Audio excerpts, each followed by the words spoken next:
नमस्कार दोस्तों, जहाज स्टडी IQ में आपका स्वागत है। आज हम लोग पुनः फिर से किताब की ओर अग्रसर होते हैं, जिसमें हम आपको बताएंगे भारत के महिमा के बारे में, जो किताब में 5वें अध्याय में दिया गया है। ठीक है, तो हम लोग आज पढ़ते हैं किताब का 5वां अध्याय, भारत महिमा, अर्थात भारत की महिमा के बारे में जो बताया गया है वह मैं आज आपको भावार्थ सहित बताऊंगा।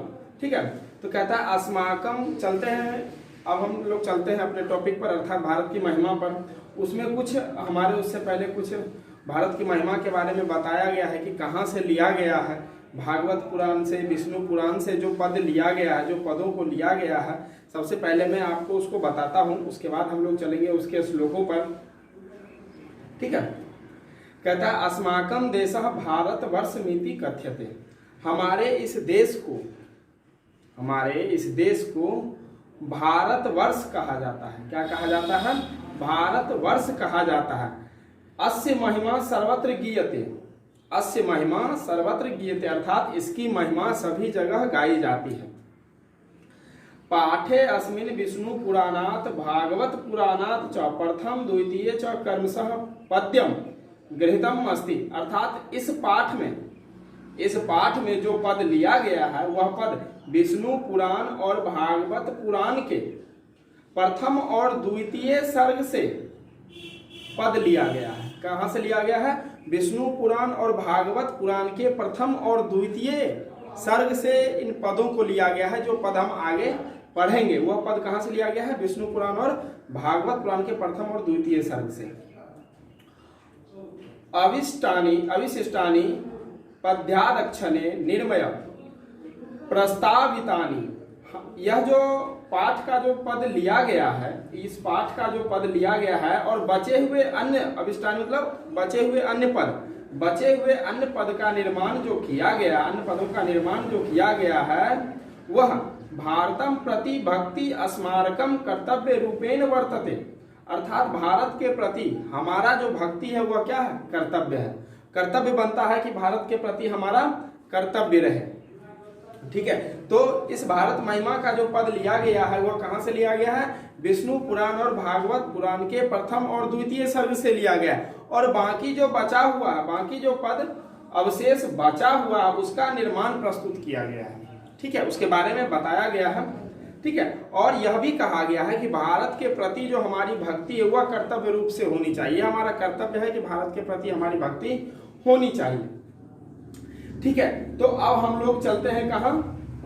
श्लोक पर चलते हैं, अर्थात भारत महिमा के अन्य पदों पर चलते हैं। ठीक है, देखते हैं हम लोग। सबसे पहले कहा गया है पौराणिक, प्रथम श्लोक है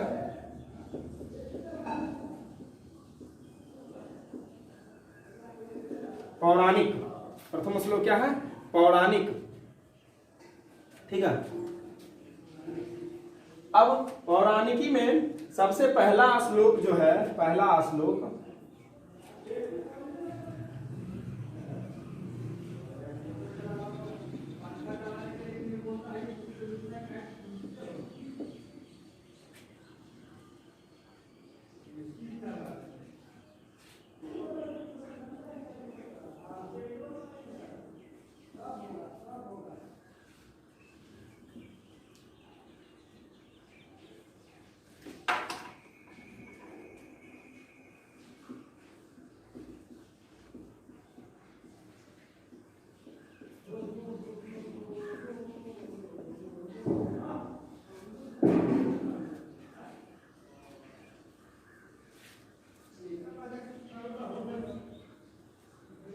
अब देखिए, पहला श्लोक जो लिया गया है वह कहता है पौराणिकी से लिया गया है, अर्थात कहता है गायन्ति देवाः किल गीतिकानि धन्यास्तु ते भारत भूमि भागे स्वर्गा पवर्गा पद्मार्ग भूते भवन्ति भूयः पुरुषः सुरत्वात्, अर्थात ये कहता है देवलोक में जिसका गुणगान किया जाता है, गायन्ति देवाः किल गीतिकानि धन्यास्तु ते भारत भूमि भागे, अर्थात देवलोक में जिसका गुणगान गाते हैं हम लोग, देवलोक में जिसका गुणगान गाते हैं वह भारतीय अवश्य धन्य है।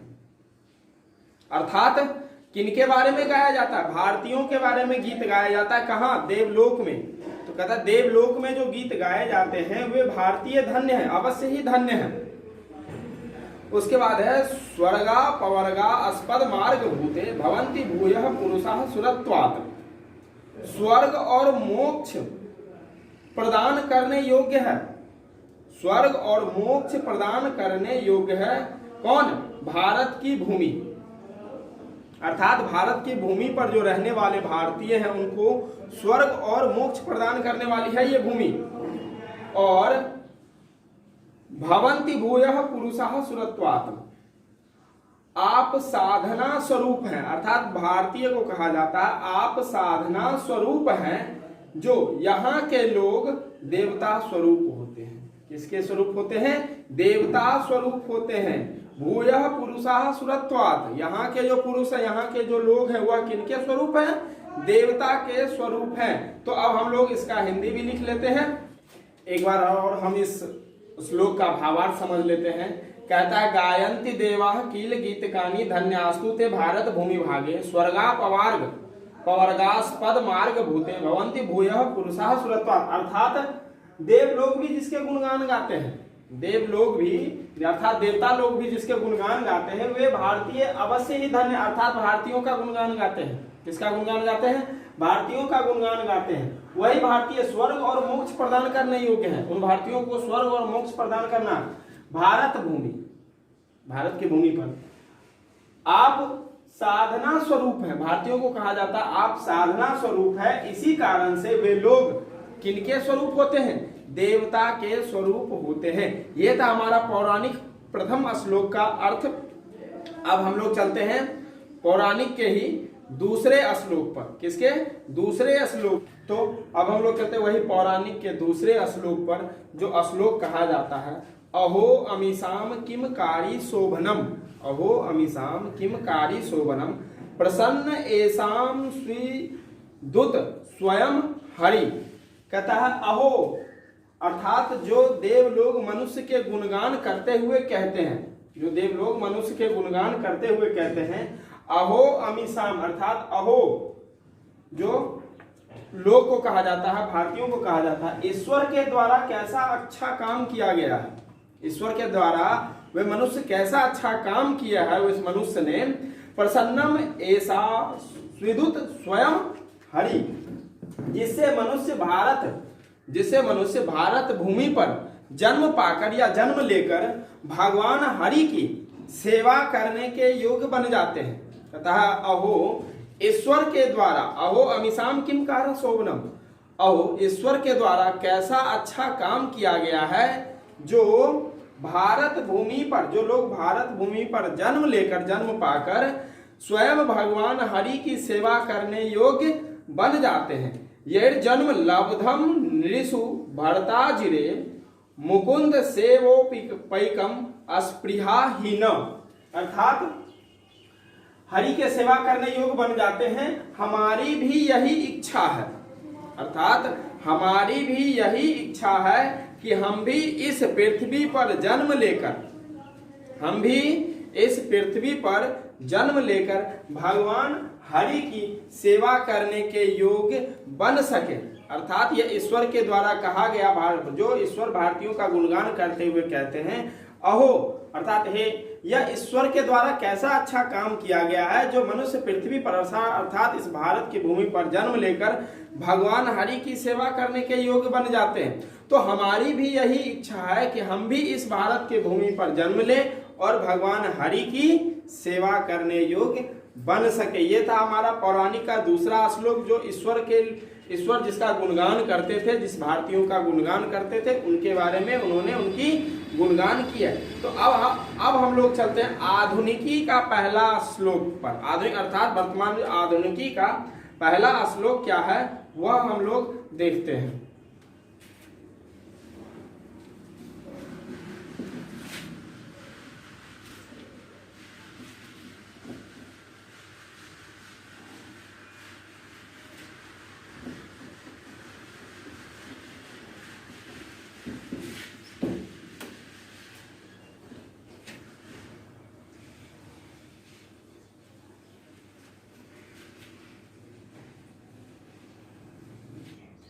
तो अब हम लोग चलते हैं भारत महिमा के आधुनिकी श्लोक पर। जो पहला श्लोक है, कहता अयम निर्मला वत्सला मातृभूमि प्रसिद्धम सदा भारतम वर्षमेतत् विभिन्ना जना धर्म जातिर प्रभेदै रेहेकत्व भावम वहंतो वसंती। अर्थात कहा जाता है यह भारतवर्ष बहुत ही प्रसिद्ध है, यह भारतवर्ष बहुत ही प्रसिद्ध है तथा यह जो भारतवर्ष है वह सदैव अर्थात हमेशा से ही पवित्र और ममतामयी रही है। कैसा रही है? पवित्र और ममतामयी रही है। कहता विभिन्ना जना धर्म जाति प्रभेदे, अर्थात यहाँ पर जो लोग है वह यह विभिन्न जाति और धर्म के लोग जो हैं इनमें कोई भेदभाव नहीं होता है। भारत में बिना धर्म जाति का भेद किए बिना यहाँ के लोग धर्म और जाति का भेद न करके एक दूसरे के साथ रहकर एकता को साथ में लेकर यहाँ पर क्या करते हैं? निवास करते हैं, बसते हैं, रहते हैं। रेहेकत्व भावम वहंतो वसंती, अर्थात एकता भाव को धारण करते हुए, एकता को साथ लेकर चलते हुए यहाँ पर लोग निवास करते हैं। यह आधुनिक भारत महिमा का पहला श्लोक। ठीक है, आधुनिक भारत का पहला श्लोक क्या है? इयम निर्मला वत्सला मातृभूमि प्रसिद्धम सदा भारतम वर्षमेतत् विभिन्ना जना धर्म जातिर प्रभेदे रेहेकत्व भावम वहंतो वसंती। अर्थात एक बार और समझ लीजिए अर्थ को। यह भारतवर्ष बहुत ही प्रसिद्ध है तथा यह जो भारतवर्ष है वह हमेशा से ही पवित्र और ममतामयी रही है तथा यहाँ के लोग जो है धर्म जाति का भेदभाव किए बिना और एकता भाव को धारण किए हुए यहाँ पर लोग निवास करते हैं। यह था हमारा आधुनिक भारत का दूसरा श्लोक। अब हम लोग चलते हैं आधुनिक भारत के तीसरे श्लोक पर। अब हम लोग चलते हैं आधुनिक भारत के दूसरे श्लोक पर। जो दूसरे श्लोक है वह कहता है विशाला अस्मदिया धरा भारतीया सदा सेविता सागरे रम्य रूपा वनय पर्वते निर्झरेर भव्य भूति वहंती विरेशा सुहा चाप गाभी। अर्थात हमारी जो मातृभूमि है वह विशाल, बहुत बड़ी और रमणीय स्वरूप वाली है। रमणीय स्वरूप वाली, शुभ स्वरूपा और बहुत ही सुंदर है। रमणीय मतलब सुंदर, बहुत ही रमणीय और सुंदर है तथा यह ऐश्वर्य वाली भी है। इनमें बहुत सारे चीज निवास करते हैं और वह सारी चीजें क्या है? वनय पर्वते निर्झरेर भव्य भूति वहंतिर भेषा सुहा चाप गाभी। इसमें क्या क्या पहनते हैं, क्या क्या निवास करते हैं? यहाँ सागरों से सागरे, वनों से, पर्वतों से, झरनों से, निर्झर मतलब झरना, झरनों से तथा बहती हुई नदियों से सदा ही सुशोभित होती हुई आई है क्या? हमारी मातृभूमि, हमारी भारत भूमि। ठीक है, एक बार और समझ लीजिए। कहता है विशाला अस्मदिया धरा भारतीया सदा सेविता सागरे स्वरूप रम्य रूपा वनय पर्वते निर्झरेर भव्य भूति वहंती विरेशा सुहा चाप गावी। हमारी मातृभूमि वह हमेशा से ही विशाल, प्रसिद्ध और रम्य रूप अर्थात रमणीय स्वरूप, शुभ स्वरूप वाली, बहुत ही सुंदर, ऐश्वर्य वाली है, जिनमें बहुत सारे चीज निवास करते हैं, बहुत सारे चीज इसमें सुशोभित होते हैं। वह क्या सब है? तो यहाँ सागर, वन, पर्वत, झरना और बहती हुई नदियां भारत भूमि में, हमारे इस मातृभूमि में हमेशा से ही सुशोभित होती हुई चली आई है। ठीक है, तो ये था हमारा आधुनिक भारत महिमा का दूसरा श्लोक। अब हम लोग चलते हैं आधुनिक भारत महिमा के तीसरे श्लोक पर।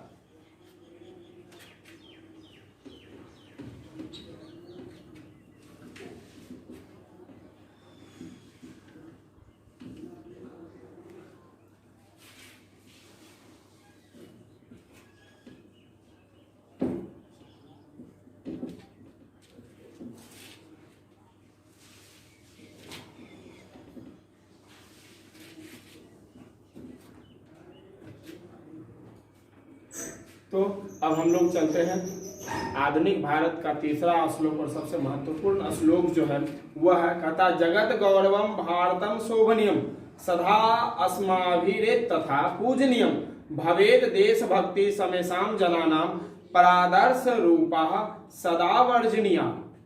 अर्थात कहा जाता है यह भारत अत्यंत शोभनीय और संसार का गौरव है। जगत गौरवम भारतम शोभनीयम, यह भारत जो है अत्यंत सुंदर और संसार का गौरव है सदा अस्माभिरे तथा पूजनीयम, और यह भूमि जो यहाँ की जो भूमि है वह हम लोगों के द्वारा हमेशा से ही पूजनीय रही है, हमेशा से ही पूजनीय रही है। तथा भावेद देशभक्ति समेशाम जनानाम, यहाँ के निवासी सभी लोगों की देशभक्ति, यहाँ के निवासी के अंदर जो देशभक्ति है, यहाँ के निवासी के अंदर जो देशभक्ति है वह हमेशा से ही आकर्षणीय, श्रेष्ठ और आदर्श रूप रही है, एक अनुशासित पूर्वक, एक अनुशासन पूर्वक रही है। क्या यहाँ के लोगों के अंदर जो भीतर जो देशभक्ति उमड़ती है वह बहुत ही सुंदर, आदर्श रूप और श्रेष्ठ माना जाता है। किसका? भारत में रहने वाले, भारत में निवास करने वाले लोगों की।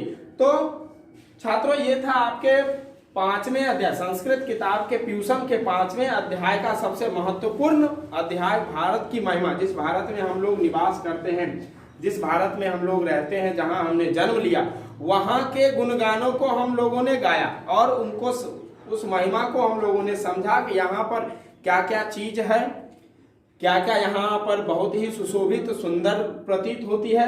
यहाँ के अंदर, मनुष्य के अंदर रहने वाले देशभक्ति के बारे में हम लोगों ने जाना, वह किस प्रकार का है। आशा है कि आप लोग समझ गए होंगे। ठीक है, धन्यवाद दोस्तों। और तथा निरंतर हम आपके साथ किताब और संस्कृत व्याकरण को लेकर आते रहेंगे और आप भी हमारे साथ बने रहिए। और हाँ, हमारे इस चैनल को लाइक, सब्सक्राइब और शेयर जरूर करें। धन्यवाद।